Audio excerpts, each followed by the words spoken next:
Nous sommes ici au quartier Kingélé, route Togo.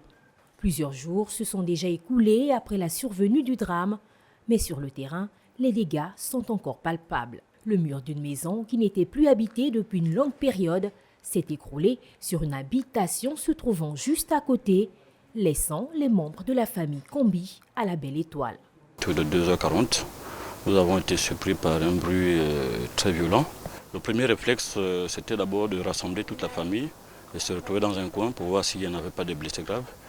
Et bien heureusement, ce n'était pas le cas. Et en sortant, c'est tout un désordre que vous voyez là, que vous constatez.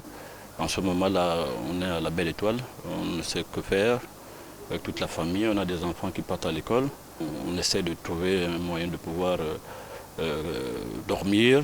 C'est le voisinage qui nous aide un peu à mettre quelques effets à gauche, à droite. Mais pour le moment, je vous dis qu'en ce moment, on est dans une situation un peu compliquée. Parce que là, on a tout perdu.